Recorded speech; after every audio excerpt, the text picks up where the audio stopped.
కూడా గీతంలో కూడా అనేక మార్పులు చేయాల్సి వస్తుంది. మీరు ఒకవేళ ఇదే అనుకుంటే అందశ్రీ గారు మా జనగామ నియోజకవర్గం రేబర్తి గ్రామవాసి, వారి యొక్క పాట అనేది తెలంగాణ ఉద్యమంలో ప్రతి నోట ప్రతి నాలుక మీద కూడా మొత్తం కూడా నాట్యమాడింది అధ్యక్ష.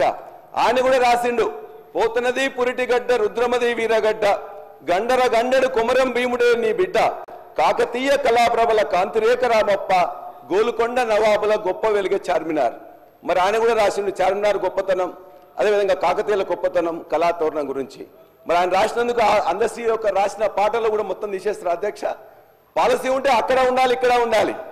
అదేవిధంగా అన్నం పెట్టి చెరువులను నింపి చెరువులు నిర్మించిన ఇవాళ దానికే బరకత్ ఉంటుందని చెప్పేసి ఆనాడు కేసీఆర్ గారు మిషన్ కాకతీయ అని పెట్టి వాటిని మళ్ళా పునర్నిర్మాణం చేసింది కేసీఆర్ గారు. కాబట్టి అంతేకాదు, గవర్నర్ గారు ప్రసంగంలో మీరు చెప్పారు, మేము ఆధ్యాత్మిక టూరిజం చేస్తాం, దేవాలయాలన్నీ కూడా తీసుకుపోతాం అని చెప్పేసి. మరి మా వరంగల్ జిల్లాలో ఉండే వరంగల్ దేవాలయాల్లో అతిపెద్ద మన ఆనాడు రుద్రదేవుడు కట్టించింది అధ్యక్ష, రామప్ప దేవాలయం. యునెస్కో యొక్క గుర్తింపు కూడా తీసుకొచ్చినాం. మరి కాకతీయులు కట్టించిందని చెప్పేసి ఆ టూరిజం ప్రాక్టీస్ తీసేస్తారా? అది అదేవిధంగా 1000 స్తంభాల గుడి కూడా కట్టించినాం, మరి దాన్ని కూడా తీసేస్తారా? కాబట్టి దయచేసి మీరు ఆలోచించాలని, అదేవిధంగా మా వరంగల్ జిల్లా నాయకులే కాదు, వరంగల్ జిల్లా మంత్రులే కాదు, మొత్తం యావత్తు కూడా అధ్యక్ష ఖచ్చితంగా చాలా సంతోషం సార్, నేను వింటా ఉన్నాము. కానీ చరిత్ర దగ్గరలో ఉన్న చరిత్రను కూడా మనం ఆలోచన చేయాలా. కాకతీయులకు సంబంధించి మాట్లాడుతూ ఉన్నారు అధ్యక్ష, వారి చరిత్ర గురించి మాట్లాడుతూ ఉన్నారు. టీఆర్ఎస్ పార్టీకి సంబంధించి ఆనాడు మా ప్రభుత్వ హయాంలో ఉమ్మడి రాష్ట్రంలో 2 కోట్ల రూపాయలు కాకతీయ ఉత్సవాల గురించి ఆ రోజు కేటాయింపు చేస్తే 2 కోట్లు కాదు 4 కోట్లు 6 కోట్లు 8 కోట్లు చేయాలని చాలా సందర్భాల్లో వారు డిమాండ్ చేశారు.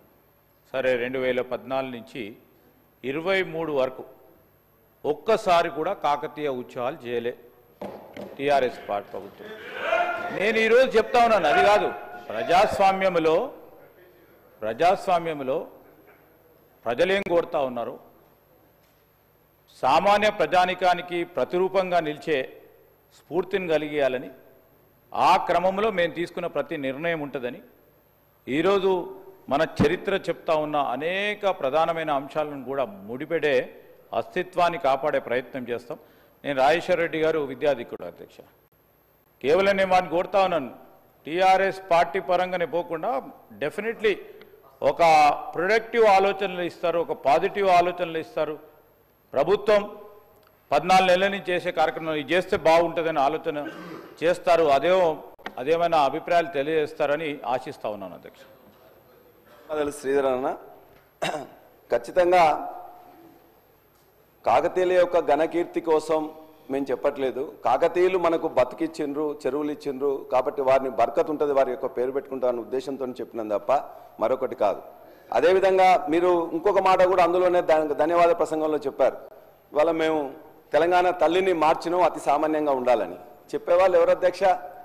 అతి సామాన్యంగా ఉండాలంట, నగలు ఉండొద్దంట, ఉడ్డానం ఉండొద్దా? చెప్పేవాళ్ళు మాత్రం వారి కుటుంబ సభ్యులు మాత్రం నగలు వేసుకుంటారు, వడ్డానాలు వేసుకుంటారు, కోట్ల రూపాయలైన వాచులు పెడతారు, అదేవిధంగా అన్ని చేస్తారు. వారు మాత్రం తెలంగాణ మహిళ చాలా అతి సామాన్యంగా ఉండాలని కోరుకుంటా ఉన్నారు.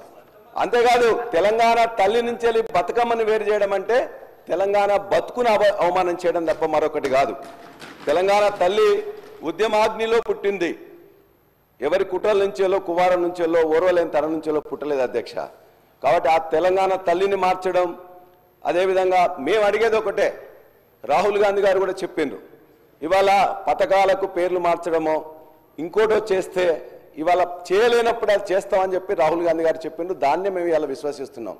పేర్లు మార్చడం కాదు, నెంబర్లు మార్చడం కాదు, ప్రజల యొక్క బతుకులు మార్చండి. ఆ ప్రజల బతుకులు మార్చే దాంట్లో ఖచ్చితంగా సమాజం గమనిస్తున్నది. మేమందరం కూడా ఇవాళ తెలంగాణ కళాతోరణాన్ని దాన్ని మార్చదలుచుకుంటే, చార్మినార్ రాజముద్రలా మార్చదలుచుకుంటే మేము వరంగల్ జిల్లా వాసులమే కాదు, మొత్తం తెలంగాణ యావత్తు ఆత్మగౌరవంతో బతికే వాళ్ళం, అన్నం ఉన్నా లేకున్నా కూడా కాదు. అందుకే మేము ఖచ్చితంగా చెప్తున్నాం, వరంగల్ మహనీయులైన రాణి రుద్రమదేవి సాక్షిగా, సర్దార్ సర్వాయి పాపన్న సాక్షిగా తెలంగాణ సాయుధ పోరాట తొలి అమరుడు దొడ్డి కొమరయ్య సాక్షిగా, మా అక్క చాకలి ఐలమ్మ సాక్షిగా, సమ్మక్క సారక్క సాక్షిగా మా ఆత్మగౌరవం నిలబడడానికి ఖచ్చితంగా పోరాడతాం. మీరు దయచేసి మార్చవద్దు. మారుస్తే మళ్ళా మేము వచ్చిన తర్వాత మళ్ళా మేము తెచ్చుకుంటామని కూడా మీకు తెలియజేస్తున్నాం అధ్యక్ష.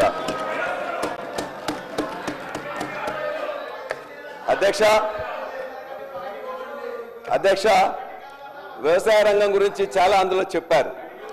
వ్యవసాయ రంగంలో 2014లో ఉండే పరిస్థితి ఏంటి, ఇవాళ పరిస్థితి ఏందని చెప్పేసి ఒక్కసారి దయచేసి ఆలోచించండి అధ్యక్ష. ఇవాళ అందులో కూడా చెప్పారు వాళ్ళు ఏమైంది అధ్యక్ష, బ్రహ్మాండంగా మొత్తం కూడా ఇవాళ దేశంలో నెంబర్ 1గా చేసినామని చెప్పేసి దేశంలో నెంబర్ 1గా చేసి మీకు అందించిన 2014లో 14-15వ స్థానంలో ఉండే వరి విస్తీర్ణం కానీ ఉత్పత్తి కానీ ఉత్పాదకతలో నెంబర్ 1 చేసి మీకు అందించిన 2024 లెక్కలు చూడండి. ఆనాడు 24 లక్షల మెట్రిక్ టన్నులు వస్తే 141 లక్షల మెట్రిక్ టన్నుల వరి ధాన్యాన్ని మొత్తం కూడా ఎఫ్సీఐకి అందించింది కూడా ఇలా గత ప్రభుత్వం. దాని నుండి ఇంకా మంచిగా చేయండి, ఖచ్చితంగా మేము ఆహ్వానిస్తాం, మీకు మద్దతు ఇస్తాం. అంతేకాదు అధ్యక్ష, ఇవాళ జరుగుతున్న ఇవాళ మా పవర్ మినిస్టర్ గారు కూడా ఉన్నారు. ఇవాళ అనేకం కూడా వోల్టేజ్ లో వోల్టేజ్తో అనేక కరెంటు మోటార్లు కాలిపోతున్నాయి అధ్యక్ష. ఇష్యూ ఏంటంటే అధ్యక్ష, ఇంతకుముందు 24 గంటల కరెంటు మేము ఇచ్చినప్పుడు మీ యొక్క రికార్డులో కూడా మీరు చూసినప్పుడు సరే మీరు చూడండి, ఇవాళ మీ యొక్క పవర్ మినిస్టర్ గారు ఉన్నారు.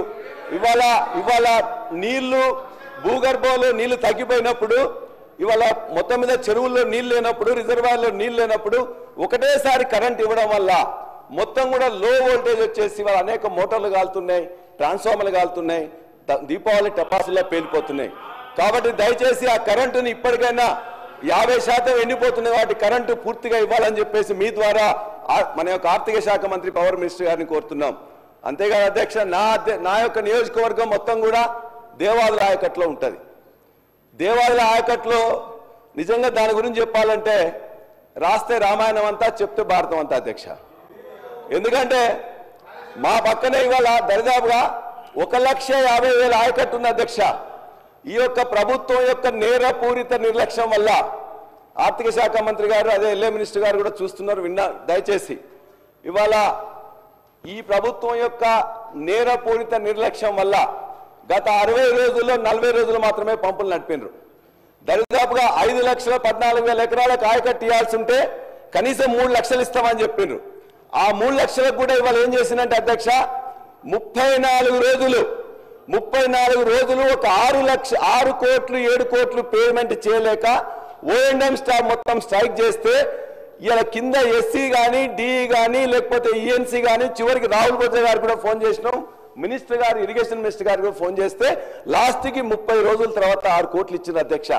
ఎంత నేర్పూరిత నిర్లక్ష్యం అధ్యక్ష. 6 కోట్లు ఇవ్వకుండా ఇలా 600